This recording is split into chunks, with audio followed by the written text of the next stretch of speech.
Begini Bapak Ibu, sebenarnya harapan dari transformasi pengelolaan kinerja guru dan kepala sekolah ini adalah untuk memerdekakan kita, guru dan kepala sekolah, dari beban administrasi, gitu ya.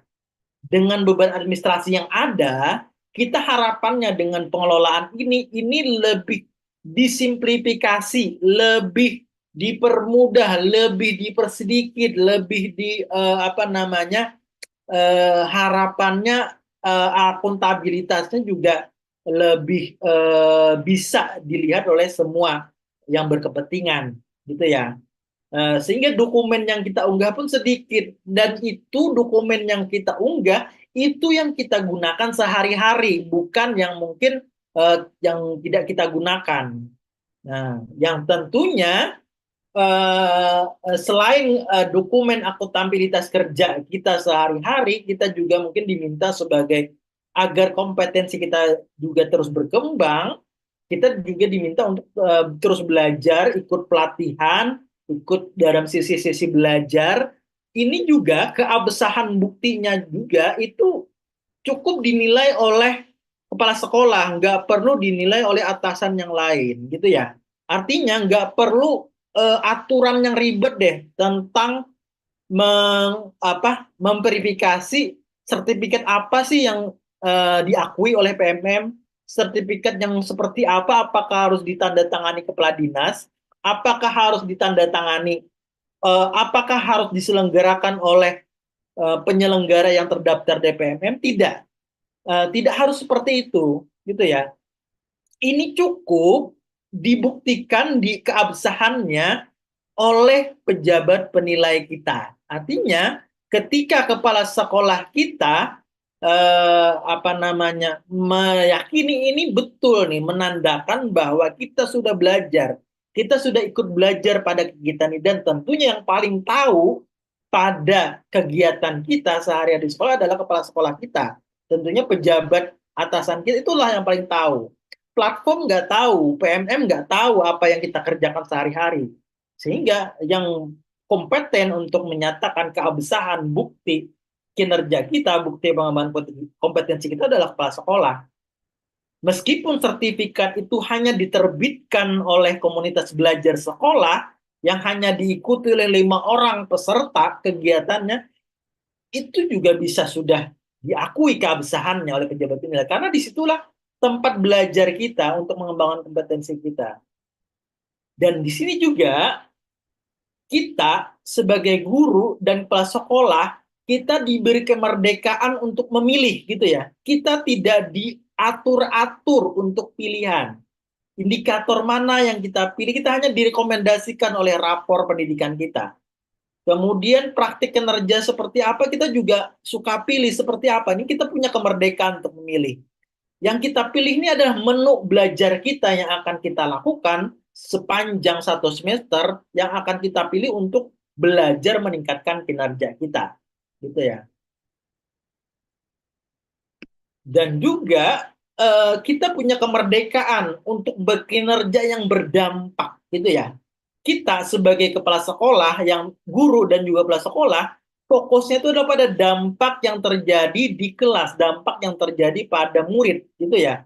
Mengenai administrasi itu mungkin jadi satu hal yang bisa kita buat lebih mudah.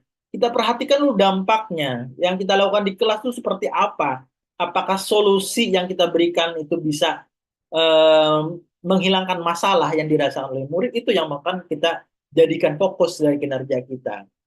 Dan ini juga memberikan konsekuensi yang tentunya bagi guru itu lebih sedikit instrumen yang harus disiapkan guru, gitu ya. Yang direview oleh kepala sekolah itu cukup sedikit aja, nggak perlu banyak-banyak. Dan juga untuk mendapatkan bukti fisik pengembangannya itu nggak susah, gitu ya. Bikin sendiri, terbitkan sendiri oleh sekolah sendiri, terbitkan oleh Kombel sendiri, terbitkan oleh sekolah sendiri juga bisa. Karena yang mau ini hanya alat bantu bagi sekolah, gitu ya. Guru juga nggak perlu membuat kalimat RHK sendiri karena sudah disediakan di platform. Tinggal pilih pilihannya, Kemudian kemudian juga upaya yang kita lakukan itu langsung berdampak kepada pembelajaran gitu ya. Indikator-indikator yang kita pilih seperti misalnya kita memilih indikator bagaimana mengelola suasana kelas, itu juga dampak dari kinerja itu dilihat daripada bagaimana kita mengelola suasana kelas. Dan atasan pun akan melihat itu dari alur mengobservasi, bagaimana perubahan yang terjadi, dan itu pun yang akan jadi bahan penilaian daripada atasan kita, gitu ya. Dan ini adalah bentuk semangat pengelolaan kinerjanya seperti itu, bukan pada administrasi.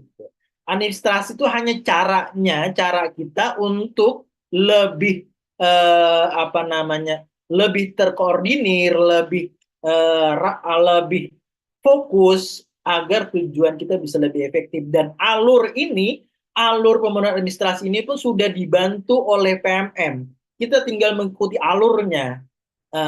Kita tinggal menyesuaikan alurnya ini. Memang kita melihat kayaknya alur ini kayaknya sangat bikin guru habis energi nih. Kayaknya sangat melelahkan bagi guru nih. Memang kita melihat seperti itu. Karena memang wajar, ini adalah hal baru gitu ya.